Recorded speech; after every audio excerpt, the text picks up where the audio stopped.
दिग्विजय चौटाला पर पूर्व सीएम मनोहर लाल का जवाब। दिग्विजय चौटाला ने कहा था कि नायब सैनी का हाल हो रहा है जैसे पंजाब से पूर्व सीएम चन्नी जैसा, जिस पर मनोहर लाल ने कहा कि जब दिग्विजय चौटाला नायब सैनी को जानेंगे तब पता चलेगा नायब सैनी किस भट्टी में तपे हैं, ये उन्हें नहीं मालूम। बीजेपी पार्टी छोड़ने पर मनोज बधवा को दी शुभकामनाएं। पूरे प्रदेश में अलग अलग चुनावों को लेकर जनसभा हो रही है। मनोहर लाल भी पूर्व सीएम और करनाल लोकसभा के उम्मीदवार के नाते अपने लोकसभा में जाकर दूसरे राउंड में क्लस्टर जनसभा में कार्यकर्ताओं को संबोधित कर रहे हैं। घरोड़ा में आयोजित जनसभा में मनोहर लाल पहुंचे तो उन्होंने कार्यकर्ताओं को संबोधित किया। कार्यक्रम खत्म होने के बाद जब वो मीडिया से रूबरू हुए तो उन्होंने कहा कि रणदीप के चुनाव प्रचार पर रोक लगाई गई है। उस पर कहा कि ये बहुत अच्छा फैसला चुनाव आयोग ने किया है। कम से कम आगे ऐसे अनाप शनाप शब्दों का प्रयोग बंद होना चाहिए। हम चुनावों का एक उत्सव मना रहे हैं, आपसी मर्यादाएं बनाकर रखनी चाहिए, सौहार्द बनाकर रखना चाहिए। महिलाओं के प्रति अपमान की भाषा उचित नहीं है। वहीं जेजेपी की टिकट घोषणा पर कहा कि जेजेपी कभी पार्टी में सहयोगी नहीं रही है, वो सरकार में सहयोगी रहे हैं। जब उनसे पूछा गया कि उनका परिवार आमने सामने है तो उन्होंने कहा कि जो स्थितियां वो आप देख रहे हैं, परिवार का फैसला वो खुद करेंगे, हम इस पर कुछ नहीं कहेंगे। वहीं जब उनसे पूछा गया कि दिग्विजय चौटाला ने ये कहा है कि सीएम नायब सैनी का वो हाल हो रहा है जैसे पंजाब के पूर्व सीएम चन्नी, इस पर पूर्व सीएम मनोहर लाल ने कहा कि दिग्विजय चौटाला को तब पता चलेगा सीएम नायब सैनी के बारे में जब वो उनको जानेंगे।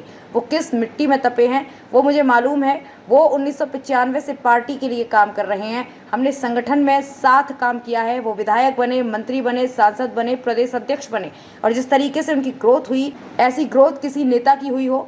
वहीं बीजेपी पार्टी छोड़कर जाने वाले मनोज बधवा को मनोहर लाल ने शुभकामनाएं दी है। बहरहाल चुनाव नजदीक हैं और अलग अलग जनसभाओं में नेता एक दूसरे पर निशाना साध रहे हैं। वो ऐसी हुंकार भरेंगे कि आगे आने वाले समय में हमारा शासन और प्रशासन सब डोलेगा और आगे सुरजेवाला के खिलाफ एक्शन लिया है। उन्होंने हेमा मालिनी के खिलाफ जिस तरह से बयान दिया था कि चुनाव प्रचार पर रोक लगाई है, क्या देखिए मैं कल इसका बयान दे चुका हूँ। ये बहुत अच्छा फैसला चुनाव आयोग ने किया। कम से कम आगे इस प्रकार के अनाप शनाप तरीके से शब्दों का प्रयोग ये बंद हो जाएगा, ये नहीं होगा और होना भी नहीं चाहिए। आखिर हम लोकतंत्र का एक उत्सव मना रहे हैं। आपसी मर्यादाएं यानी ये जो बोलने की मर्यादाएं हैं ये बना के रखना चाहिए। समाज का सौहार्द बना रहना चाहिए। इस प्रकार के शब्दों को बोल करके समाज में महिलाओं के प्रति अपमान की भाषा ये उचित नहीं है, नहीं बोलना चाहिए। जेजेपी ने तो टिकटें डिक्लेयर कर दी हैं। अब जेजे के बारे में क्या कहूँगा, आपके सहयोगी रहे और सहयोगी चौटाला कह रहे हैं सरकार में रहे हैं, पार्टी में कभी नहीं रहे हैं। पार्टी अलग से पहले भी चुनाव लड़ी, अब भी लड़ेगी।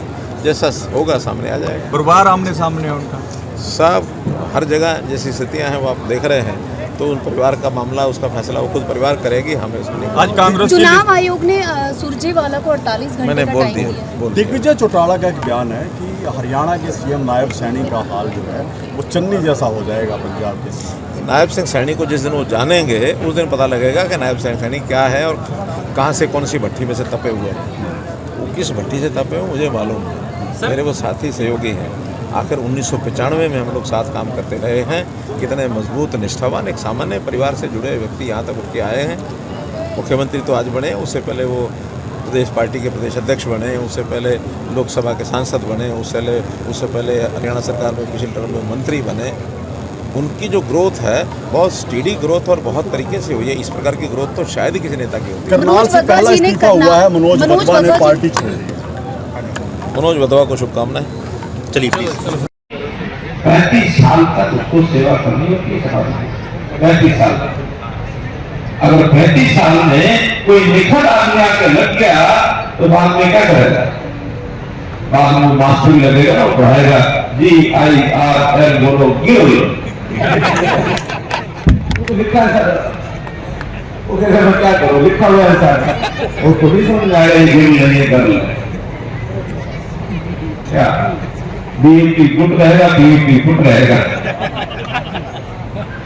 तो कुल मिलाकर योग्यता मायने रखती है और इस योग्यता का महत्व मुद्दे के लिए केंद्र सरकार ने भी कहा है कि हम भी जो परीक्षा देते हैं इसमें जो नकल की बीमारी है, क्योंकि नकल वही करता है जो कमजोर होता है, जो होशियार होता है नकल नहीं करता, बल्कि होशियार वाले की तो पर्चे उसका पता लगे दूसरा नकल करता है। इसलिए नकल को रोकने के लिए कानून बनाएंगे और सख्त से सख्त कानून लागू करके उसके ऊपर सजा देंगे। इसका क्या है? इसका यही है कि योग्यता पर लोगों को नौकरी मिले, अच्छे नागरिक आगे आए और पढ़ने का शौक लगे।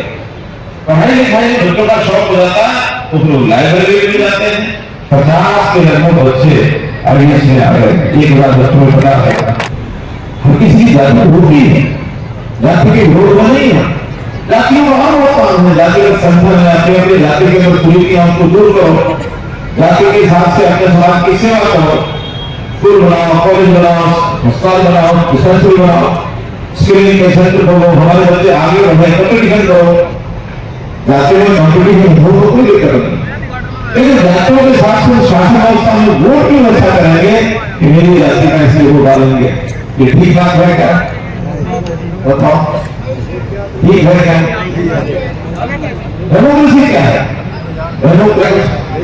नीयत अच्छी है लेकिन नीति नहीं है पार्टी के पास, तो शर्त आ जाता है।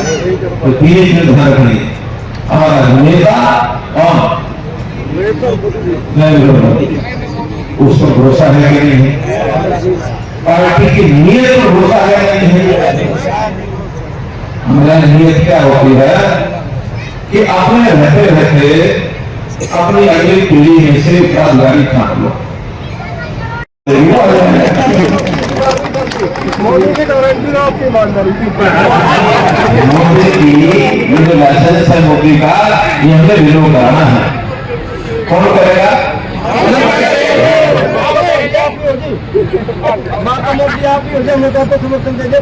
देखो भाई, मैंने वोट जो डालना है आपके वोटों से लगेगा, वोट करेगा, वो वोट मैंने मोदी जी की जोड़ी में जाकर डालना, वो वोट भी आपका वोट है, मोदी जी को देना है, ठीक है ना?